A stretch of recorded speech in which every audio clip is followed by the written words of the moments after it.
Before we get into tools and we start working out with those tools, let's try to figure out, what is primary objective of service virtualization. And there are various different comparative paradigms that we need to be clear with so that we are able to identify what all are the critical scenarios in which we will go with service virtualization. And then I'll be talking about various tools which are there and what is benefit, or you can say pros and cons of those tools. This is what is going to be the first part of the session. And then we'll start up with Mockito, followed by WireMock. Once we are comfortable in this, believe me, we'll be able to handle any service virtualization tool. I am also focusing on containerization, how actually we will containerize, use Docker, and also try to figure out how actually containerized services can also be one of the candidates of utilizing service virtualization. That is what is overall objective. In short, service virtualization is all about simulating behavior of components which are not available or are difficult to access when you are testing. That's what is the primary objective. Now, what all are the components whose behavior would be right candidate for service virtualization? You might have used database, APIs, network, and when you specifically go for IoT, various devices, right? So there are multiple reasons why actually your resources are not available or they are difficult to access. Sometimes your component might be in development. Sometimes it is difficult to set up. Sometimes, cost can also be one of the restrictions. Sometimes they might be owned by third parties. So through virtualization, as a test engineer, I don't need to depend, or I'm not dependent on those assets, or my team is not blocked, and we can continuously focus on integration testing at any point of software development lifecycle. Right? That's what is primary objective. So what I need to do, I need to mimic or simulate behavior of what? Of components. Of what type of components? Components which are unavailable or we are finding difficult to access from perspective of cost or from perspective of ownership. Right? That's what is overall objective of service virtualization. We need to be on same page when it comes to various different type of testing methods. When we talk about testing, right, there are multiple school of thoughts. There are multiple different testing paradigms that actually we come across. So two things are there that we need to be aware of. One is type of testing and second is testing levels. Because we have to ensure that our product is bug free and we are able to implement or adopt DevOps principle of continuous testing. We need to first understand what type of testings are there, what type of approaches are there that are actually involved, when it comes to testing. See, primary objective when you start testing is to ensure that, whatever is under test, it meets the testing criteria. So there are various different ways of doing it. One is manual testing. I don't feel that I need to explain you. In manual testing, you need to identify action, formulate a test script, and then derive expected result. Actual result, map it. In case if it is fine, it means that test has passed. Right? So in short, this is what is manual testing. In some kind of applications which are monolith and which are legacy, manual testing is still being followed. Then comes automated testing. Automated testing is all about how do you specify a pipeline in order to automate your testing. Because automated testing will not only find bug quicker, but automation also improves precision and accuracy of test. So that's what is the objective of automated testing. Now, there are various different tools that you can use in order to derive a pipeline and implement your automated testing. Then comes data-driven testing. See, when we adopt automated testing, data-driven testing can be one of the ways to utilize your automated testing. In short, there will be data table that will contain all the conditions. Those conditions will include test inputs as well as appropriate outputs using which you can verify. And understand that in data-driven testing, every row in the table will be a new iteration. That's what is data-driven testing. Then comes one of the testing which you would like, and that is exploratory testing. These are also called as scripted testing. In this case, we know what the acceptance criteria is for every test. And we also know what is the condition that need to meet acceptance criteria.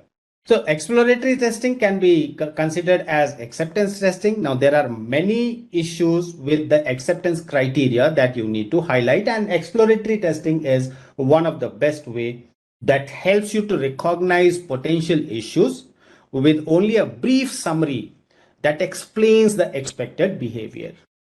Then comes the last one, which is ad hoc testing. It is in some way similar to exploratory testing. Now, you need to understand the basic difference. With exploratory testing, you will have some knowledge of expected requirement. I mean to say the user knows what the expected behavior will be. So tester is able to take an unscripted but logical approach to derive test based on information. But with ad hoc testing, there is no information. The testers randomly selects and guesses what the test should do and how to write it with those guesses and random selects. So these are different types of testing that actually you need to be aware of. There are 4 derived levels. One is, let me start from first, that is unit testing from the right, where every component is tested. I know you are aware about unit test. When you start testing your component element, I mean to say every component or the smallest piece which can be tested, you will be able to identify bugs early, and this will eliminate the cost of fixing defects. Then comes integration testing. Now, for integration testing, you take all the tested components which are well tested in unit, and then you test how they are collaborating with each other. And then you move with system testing, and finally acceptance testing, which ensures that whatever testing you have done and the end user is satisfied with the current behavior of your components. So these are level of testing, basically intend to tell who is the candidate and how actually those candidates will be satisfied with the kind of outcome that your testing gives. Now we are going to move to the core, and that core is service virtualization. And this is what is our agenda as well. I've already given you brief of service virtualization, and that is it mimics or simulates behavior of components. Components can be IoT driven, database driven, API, network, which need to be deployed on-prem, on cloud, containerized, right? There are multiple different destinations. Now, through virtualization, I am relieved because there is no blocker. There is no showstopper for my activity. Why? Because I can go and I can adopt virtualized services, right? Those virtualized services need to be tested with kind of input that they will receive and what is the expected output. There are tools which will help you to derive your endpoints and base all your tests on those endpoints. Finally, you can say that last point in the service virtualization, it allows for more in-depth performance and functional testing, and it all can be done in parallel. So this is what is a fundamental objective. I will summarize here about service virtualization by saying that service virtualization provides me opportunity as well as testers opportunity to ensure that they're able to provide high quality product or high quality test outcomes throughout the entire software lifecycle. That's what is objective. Now, after understanding what is service virtualization, focus only on these things. How do we mimic? How do we simulate behavior of component? How do we derive interface? How do I set up virtual servers or mock servers? So these things are there that you need to ask, and all these questions will be answered once we move forward. But I was asked about, to tell you what all are the critical benefits which are associated with, service virtualization. We all know that when I say virtualization, it means it is going to hide or abstract the actual component. That's what is meaning of virtualization. Primary objective of service virtualization is to remove all the dependencies and associated troubles. And when we are able to remove all the dependencies and we are able to test, there are certain benefits that we can realize out of it. First is we will be able to manage or test without dependencies. And if you ask me, what are these dependencies? See, these dependencies are those components on which your test is dependent. It means without those components being ready, you cannot further test your service functionality. Now, you can have internal as well as you can have external dependencies. And service virtualization helps you to manage both internal as well as external dependency. Now, what is this internal dependency? See, internal dependency is a component that is being developed in-house, but unfortunately, it is not fully ready. And external dependencies, obviously, you are dependent on some third party, right, which is not in your control and may not be available. So these are, external and internal dependencies. Now, when you are selecting your service virtualization tool, you need to always compare them on basis of how quickly a particular service can be spinned up and you can start interacting and testing them. So that's what is objective of service virtualization. It eliminates dependencies and it helps you to build a virtual system using which you can test.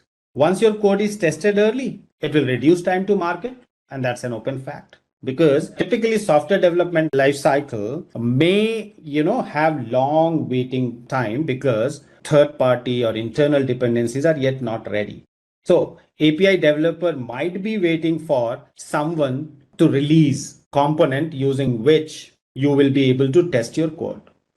Now, when we use service virtualization, which helps us to simulate components, we can move faster, we can work in parallel, and we can conduct all types of tests, which in turn gives us better productivity. So this is what and how, service virtualization can reduce time to market. Now, third important benefit of service virtualization is it allows us to have better control over our testing environment. See, if I want to derive quality out of my product, I need to test keeping in mind multiple different conditions.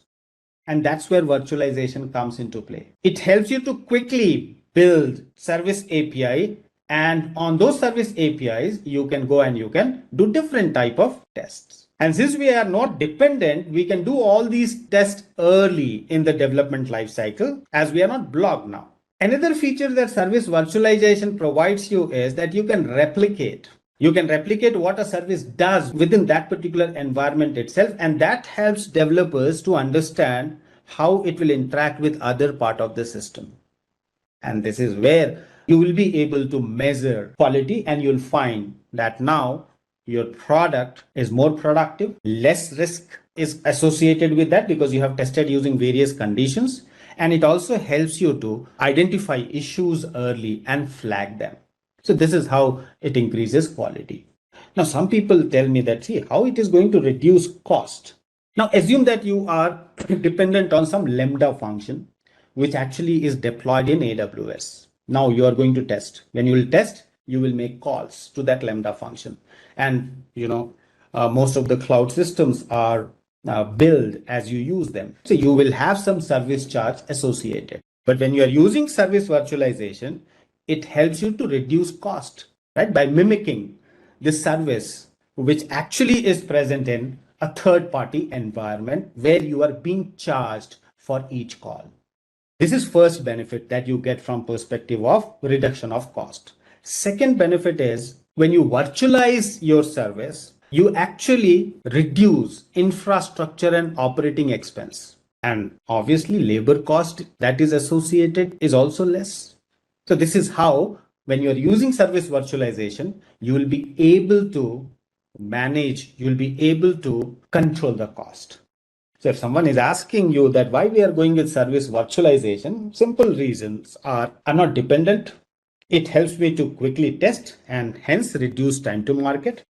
I can use virtual service and replication of virtual service that helps me to test using various different conditions, and that enhances, the quality. And finally, I'm not dependent on calls that I'm making to third party where I'm being charged because I have virtualized it, I have mimicked it, I have simulated it, right? This is how it reduces the cost. So with these benefits, we can say service virtualization can be one of the candidates if your current testing need meets all the fundamental requirements and drives you to service virtualization.